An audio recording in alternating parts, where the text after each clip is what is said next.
दोस्तों नमस्कार, ये है मार्गदर्शन फॉर सिविल सर्विसेज। मैं अनुराग चौधरी। दोस्तों उत्तर प्रदेश लोक सेवा आयोग द्वारा आयोजित किए जाने वाले आरओ यानी समीक्षा अधिकारी सहायक समीक्षा अधिकारी परीक्षा के लिए सामान्य अध्ययन के महत्वपूर्ण प्रश्नों के रिवीजन के क्रम में इस वीडियो में प्रस्तुत है भारतीय संविधान और राज्य व्यवस्था से संबंधित महत्वपूर्ण प्रश्नों का रिवीजन, जो आपके आगामी परीक्षाओं के लिए भी बहुत ही उपयोगी है। इस वीडियो में हम राज्यपाल, राज्य विधानमंडल, उच्च न्यायालय, केंद्र राज्य संबंध तथा आपातकालीन उपबंधों से संबंधित महत्वपूर्ण प्रश्नों को कवर करेंगे। तो आइए शुरू करते हैं आज का वीडियो। सबसे पहले राज्यपाल से संबंधित महत्वपूर्ण प्रश्नों को देख लेते हैं। दोस्तों यहाँ पर देखिए, संविधान के मसौदे में निर्वाचित राज्यपालों के प्रावधान की मूल योजना को छोड़ दिया गया था। क्यों? इसका कारण क्या है? तो कूट की सहायता से इसका उत्तर आपको बताना है। तो इसका सही उत्तर यहाँ पर देखिए, इसका तात्पर्य होता है एक दूसरा निर्वाचन। बिल्कुल सही। इसके अलावा निर्वाचन प्रमुख राजनीतिक मुद्दों पर लड़ा जाता, ये गलत है। निर्वाचित राज्यपाल अपने को मुख्यमंत्री से बड़ा मानता, बिल्कुल सही। और चौथा है, राज्यपाल को संसदीय शासन प्रणाली के अधीन ही कार्य करना था। तो 1, 3 और 4 आपके सही उत्तर हो जाएंगे। और आप देख लीजिए कि संविधान सभा में इस बात पर काफ़ी बहस हुई कि राज्य का राज्यपाल नियुक्त होगा या निर्वाचित। कृष्णमाचारी, बीजी खेर, जीबी पंत जैसे नेता निर्वाचित राज्यपाल के पक्ष में थे, जबकि अंबेडकर, जवाहरलाल नेहरू जैसे नेता नामित राज्यपाल के पक्ष में थे। अंततः देश की परिस्थितियों और आम सहमति के आधार पर नामित राज्यपाल का प्रावधान किया गया और निर्वाचित प्रावधान की मूल योजना को छोड़ दिया गया, क्योंकि इसका तात्पर्य होता है एक और निर्वाचन प्रमुख राजनीतिक मुद्दों पर नहीं बल्कि व्यक्तिगत मुद्दों पर लड़ा जाता, और निर्वाचित राज्यपाल अपने को मुख्यमंत्री से बड़ा मानता, जो टकराव को जन्म देता। और राज्यों में भी संसदीय शासन प्रणाली लागू होने के कारण राज्यपाल को संसदीय व्यवस्था के अधीन ही कार्य करना था।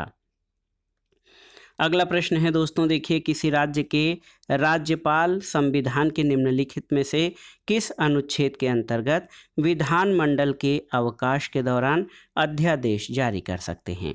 तो सही उत्तर हो जाएगा अनुच्छेद 213। राष्ट्रपति अनुच्छेद 123, जबकि राज्यपाल अनुच्छेद 213 के तहत अध्यादेश जारी कर सकते हैं। दोस्तों भारतीय संविधान के अनुच्छेद 213(1) के अनुसार उस समय को छोड़कर जब किसी राज्य की विधानसभा सत्र में है या विधान परिषद वाले राज्यों में विधानमंडल के दोनों सदन सत्र में हैं, और यदि किसी समय राज्यपाल को लगता है कि ऐसी परिस्थितियां विद्यमान हैं जिसके कारण तुरंत कार्रवाई आवश्यक है, तो वो अध्यादेश यानी ऑर्डिनेंस प्रख्यापित कर सकेगा। और अनुच्छेद 213(2) के अनुसार इस अध्यादेश को राज्य विधानमंडल के पुनः समवेत होने पर उससे स्वीकृति मिलना आवश्यक है, अन्यथा विधानमंडल के पुनः समवेत होने के 6 सप्ताह के बाद उसकी वैधता समाप्त हो जाती है।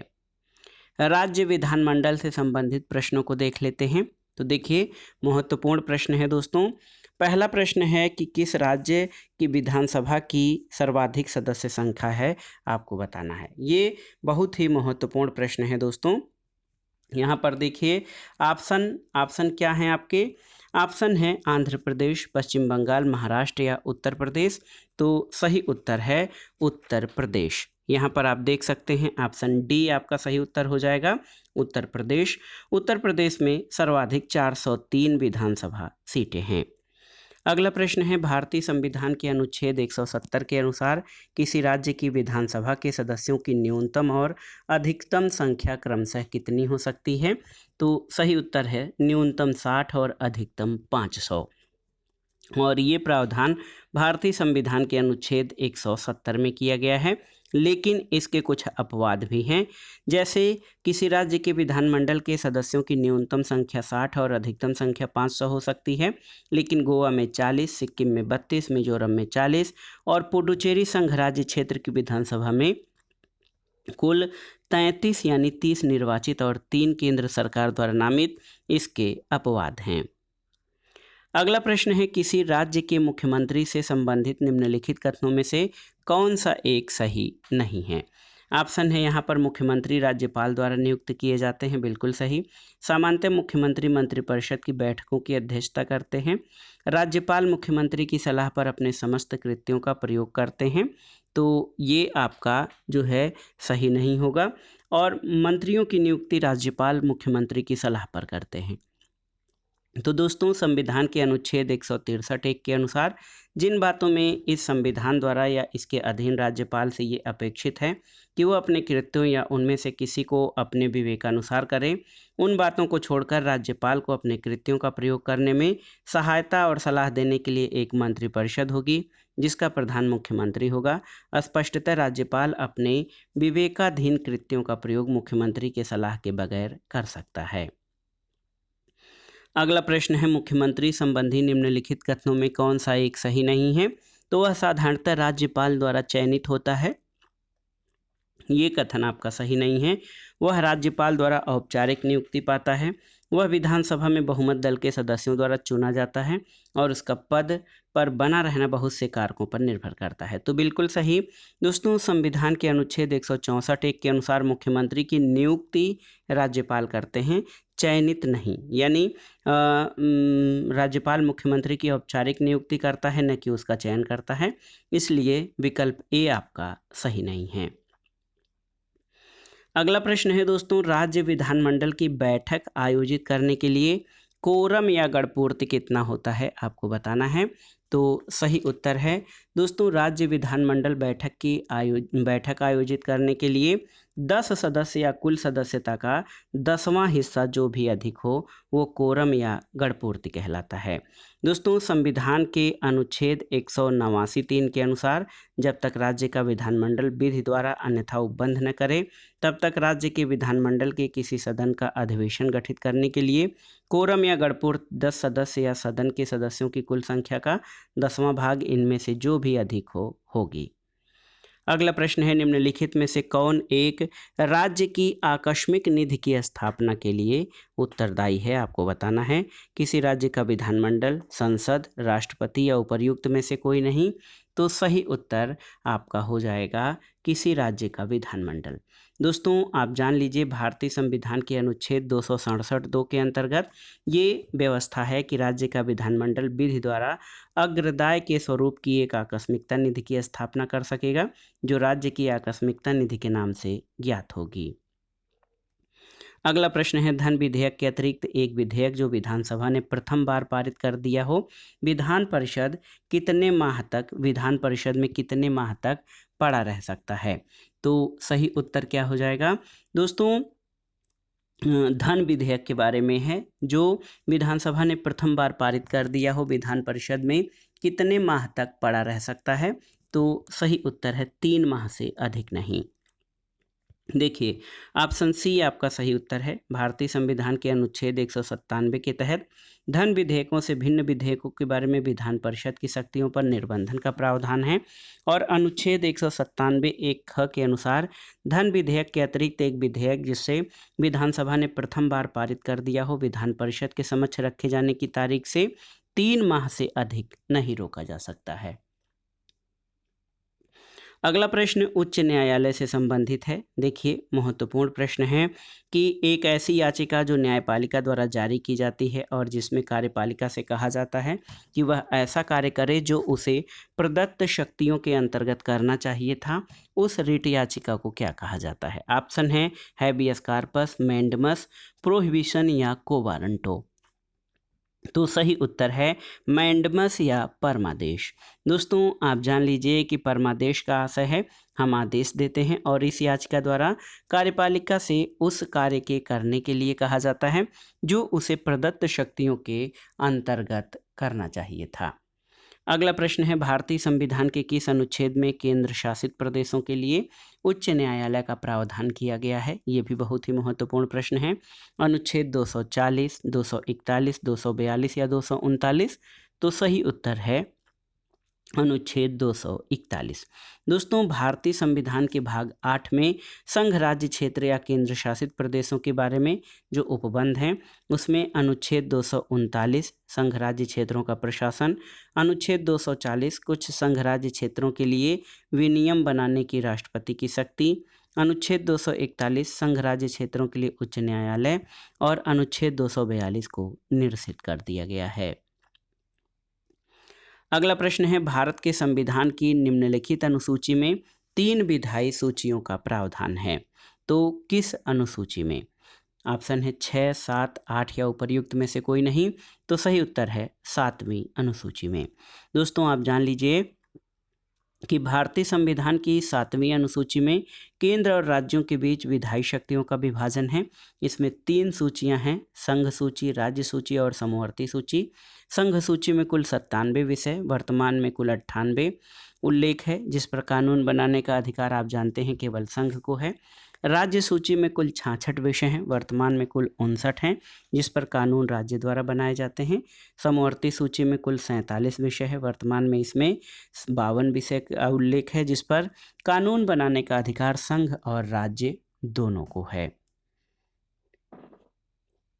अगला प्रश्न है दोस्तों, कार्यकारी न्यायाधीशों की नियुक्ति की जाती है किसमें? उच्चतम न्यायालय में, जिला न्यायालय में, उच्च न्यायालय में, ए और बी दोनों में। तो सही उत्तर है दोस्तों, कार्यकारी न्यायाधीशों की नियुक्ति उच्च न्यायालय में की जाती है। अनुच्छेद 224 के अनुसार अपर और कार्यकारी न्यायाधीशों की नियुक्ति का प्रावधान है और अनुच्छेद 224(1) के तहत यदि किसी उच्च न्यायालय के कार्य में किसी अस्थायी वृद्धि के कारण या उसमें कार्य की अधिकता के कारण राष्ट्रपति को ये प्रतीत होता है कि उस न्यायालय के न्यायाधीशों की संख्या को तत्समय बढ़ा देना चाहिए, तो राष्ट्रपति सम्यक रूप से अर्हित व्यक्तियों को 2 वर्ष से अनधिक की ऐसी अवधि के लिए जो वो विनिर्दिष्ट करे उस न्यायालय का अपर न्यायाधीश नियुक्त कर सकेगा।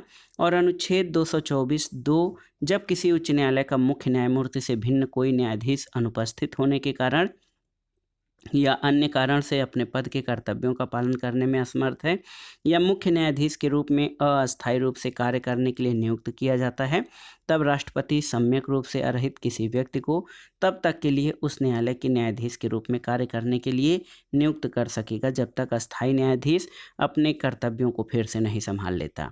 अनुच्छेद 224(3) उच्च न्यायालय के अपर या कार्यकारी न्यायाधीश के रूप में नियुक्त कोई भी व्यक्ति 62 वर्ष की आयु प्राप्त कर लेने के बाद पद धारण नहीं करेगा।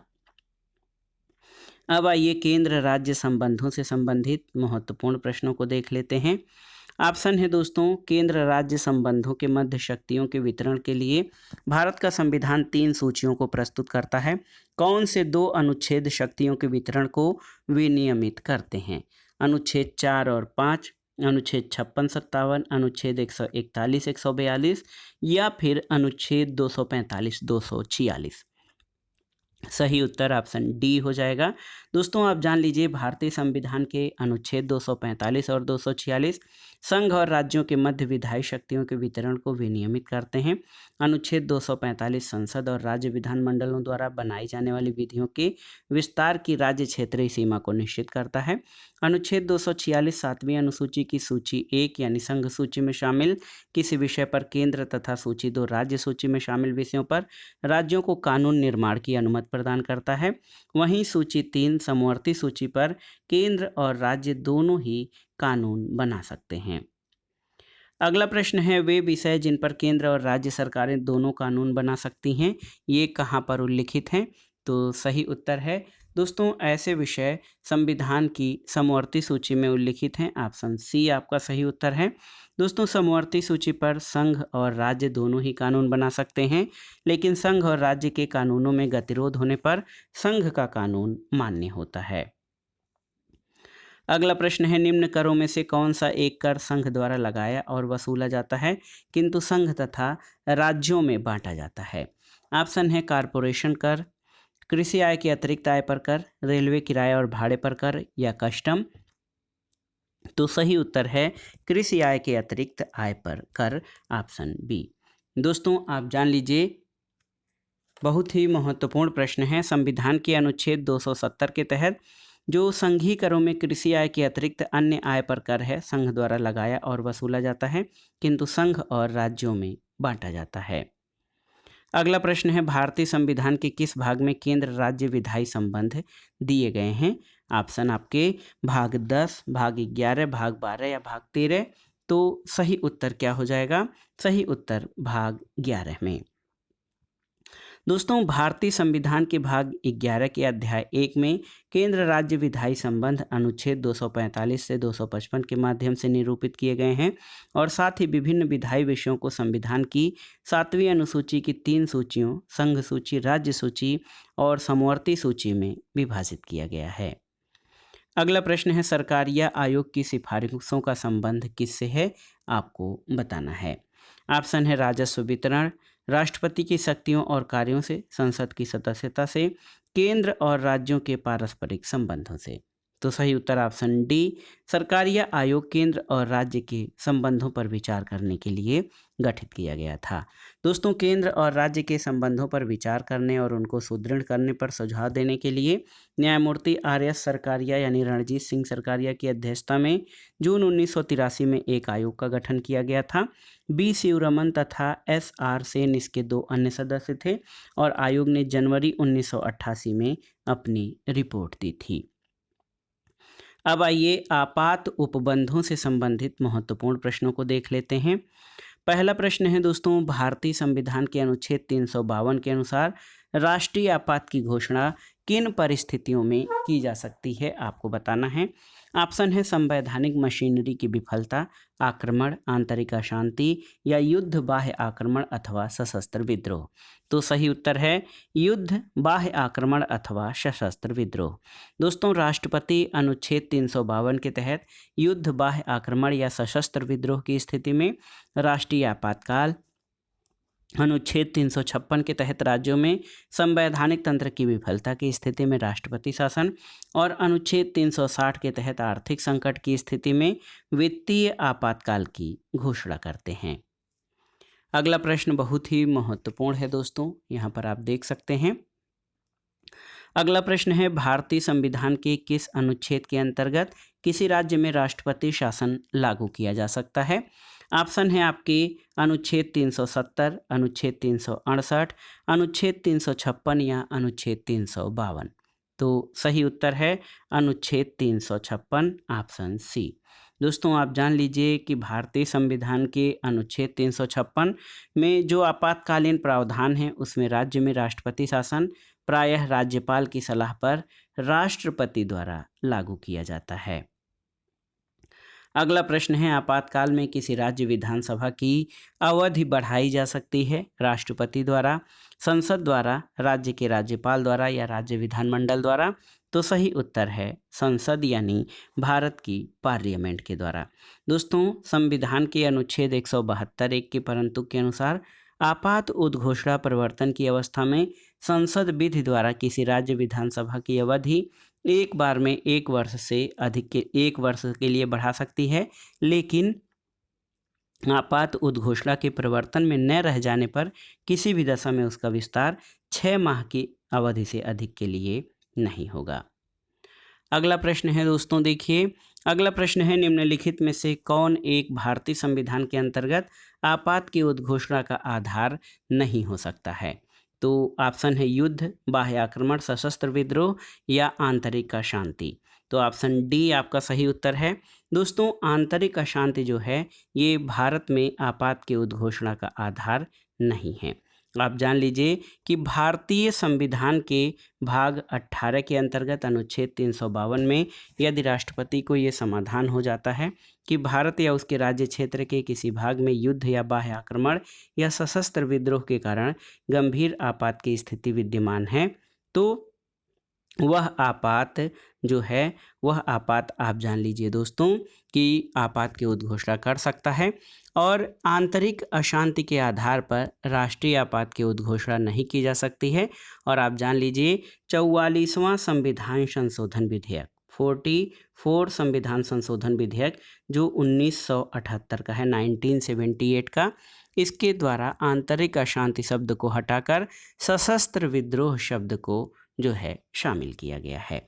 तो दोस्तों ये था आज का वीडियो आरओ यानी समीक्षा अधिकारी, सहायक समीक्षा अधिकारी परीक्षा के लिए सामान्य अध्ययन के महत्वपूर्ण प्रश्नों के रिवीजन के क्रम में उत्तर प्रदेश और उत्तराखंड लोक सेवा आयोग द्वारा आरओ परीक्षा में पूछे गए महत्वपूर्ण प्रश्नों का रिवीजन जो आपके आगामी परीक्षाओं के लिए भी बहुत ही उपयोगी है। आप इन प्रश्नों को तैयार कर लीजिएगा। दोस्तों, वीडियो आपको कैसा लगा हमें कमेंट बॉक्स में ज़रूर बताइएगा। वीडियो को लाइक करें, शेयर करें और इस चैनल मार्गदर्शन फॉर सिविल सर्विसेज को सब्सक्राइब करें। वीडियो देखने के लिए धन्यवाद दोस्तों। नमस्कार।